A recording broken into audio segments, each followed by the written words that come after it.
നമസ്കാരം. കൊച്ചി കുറുപ്പമ്പടിയിൽ പീഡനത്തിനിരയായെന്ന് വെളിപ്പെടുത്തി സഹോദരിമാർ.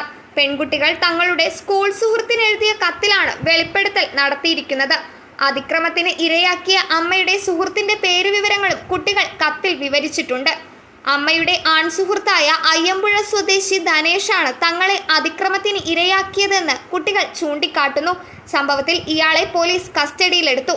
ധനേഷ് 2 വർഷത്തോളം കുട്ടികളെ പീഡനത്തിന് ഇരയാക്കിയെന്നും പരാതിയിൽ പറയുന്നുണ്ട്. 2 പെൺകുട്ടികളും സ്കൂളിലെ സുഹൃത്തിന് എഴുതിയ കുറിപ്പിൽ നിന്നാണ് അതിക്രമത്തിന്റെ വിവരം പുറത്തറിയുന്നത്. പെൺകുട്ടികളുടെ സുഹൃത്ത് ആ കുറിപ്പ് അധ്യാപികയ്ക്ക് കൈമാറുകയായിരുന്നു. അധ്യാപികയാണ് കുറുപ്പമ്പടി പോലീസിൽ പരാതി നൽകിയത്. 2 വർഷമായി ധനേഷ് പലപ്പോഴായി വീട്ടിൽ വന്നു പോകാറുണ്ടായിരുന്നു. അതിനിടെ ഇയാൾ പലതവണ തങ്ങളോട് അതിക്രമം കാണിച്ചുവെന്ന് കുട്ടികൾ എഴുതിയ കുറിപ്പിൽ വ്യക്തമാക്കുന്നുണ്ട്. പോലീസ് പ്രതിയെ കസ്റ്റഡിയിലെടുത്ത് വിശദമായി ചോദ്യം ചെയ്തു വരികയാണ്. ഇതിനുശേഷമാകും അറസ്റ്റ് ഉൾപ്പെടെയുള്ള നടപടികളിലേക്ക് നീങ്ങുക. News desk മലയാളാക്ഷരം.